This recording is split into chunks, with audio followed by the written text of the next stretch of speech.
Right, here's the second part of the video then.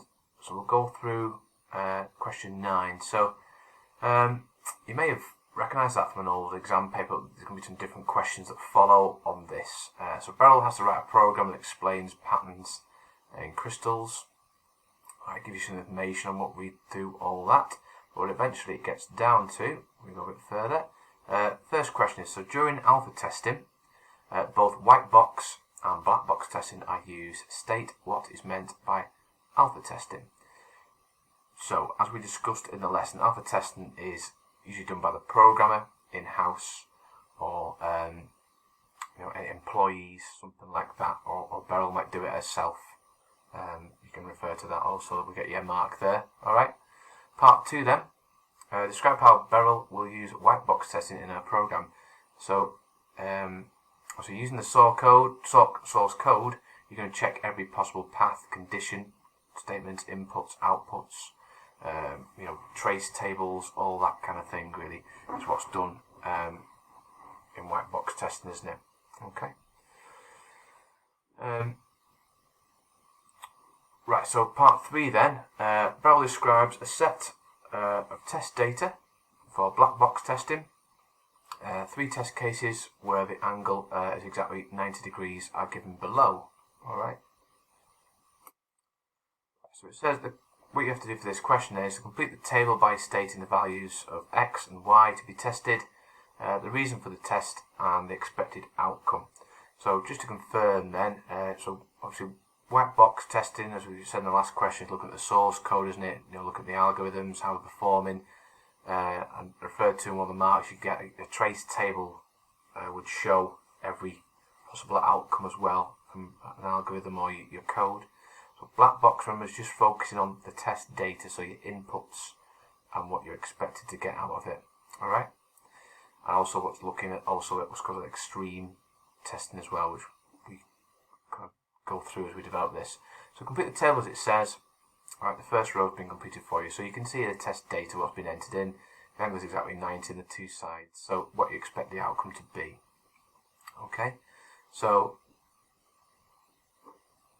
the first part here then for the rectangle.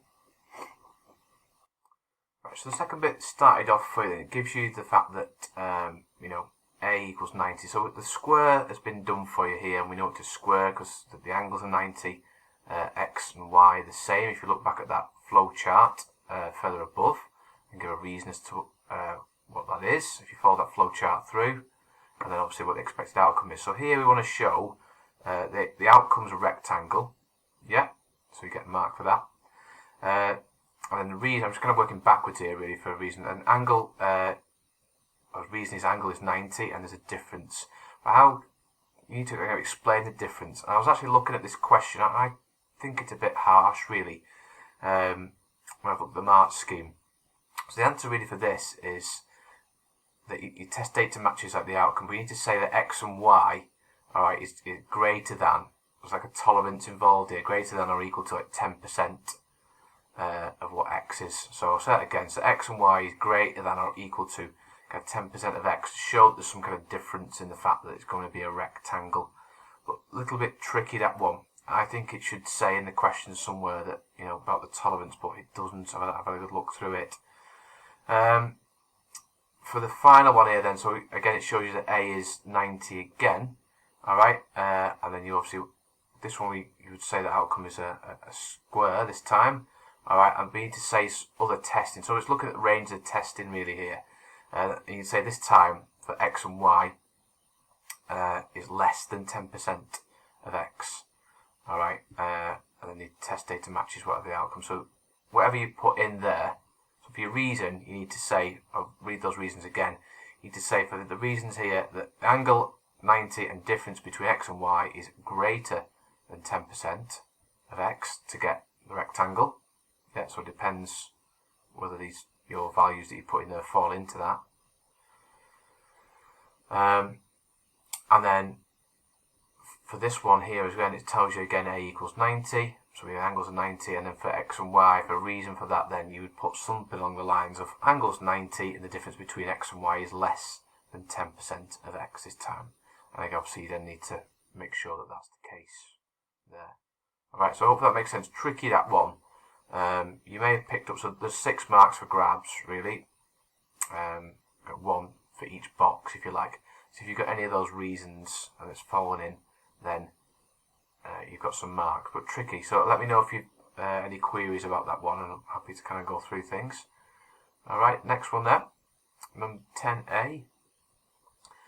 Software development companies plan to produce a bespoke monitoring system for a factory which produces hazardous chemicals.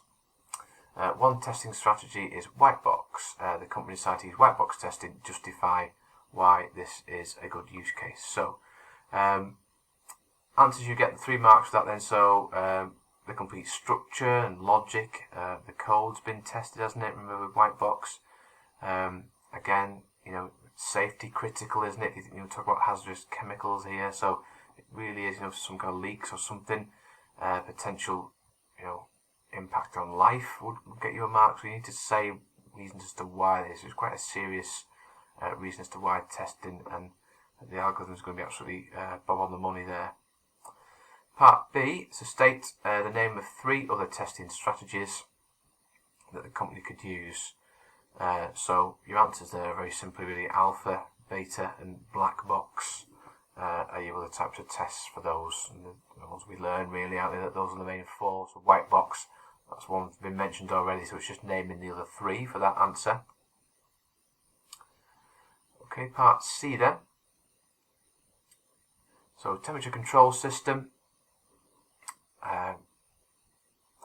monitors and regulates temperature by switching a heater on or off. The temperature sensor of the system provides a reading accurate to 3 decimal places. That gives you an example. There are 2 warning lights, amber and red. The system controls the temperature and warning lights as follows. So it gives you a bit of an example of what's going on. So the heater is turned off when the sensor reading is 97.5.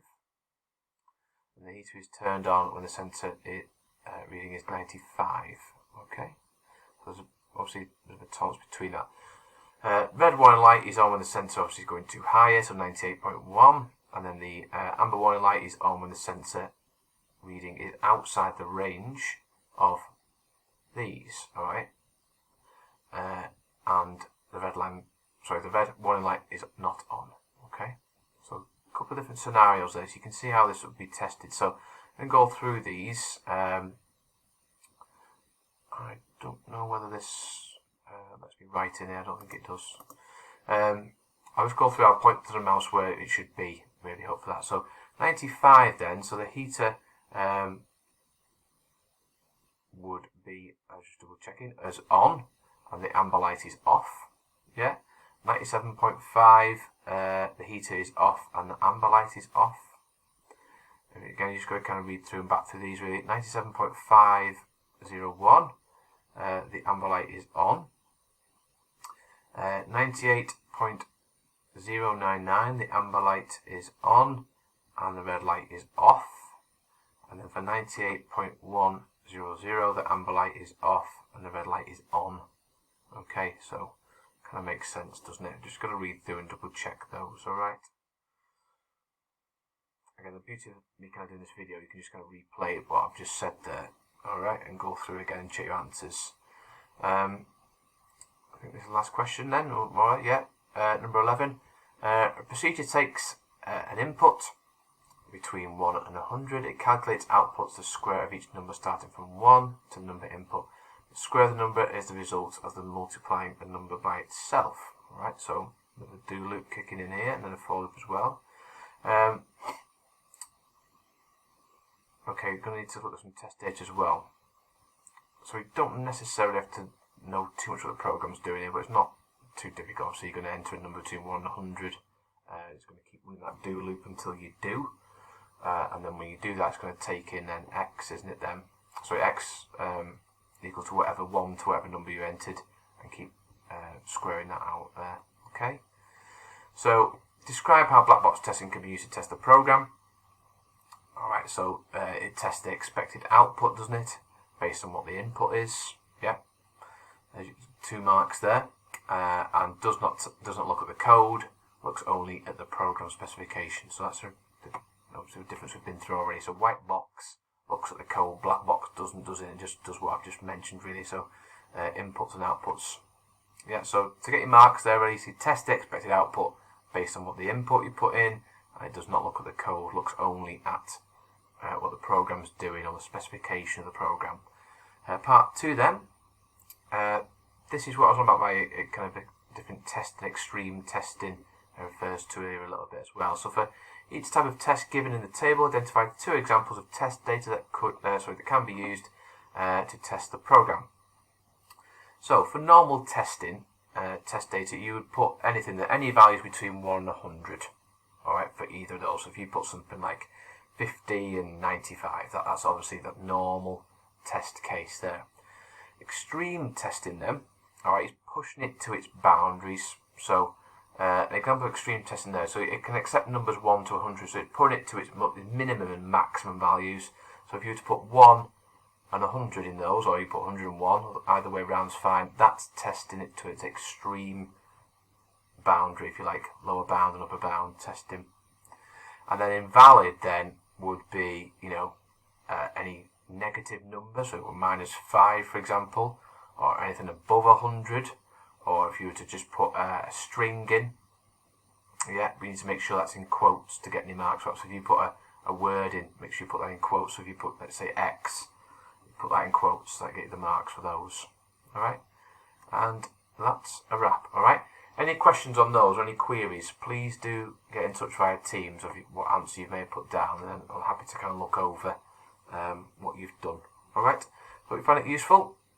I'll do a few more of those, and see you in the next one.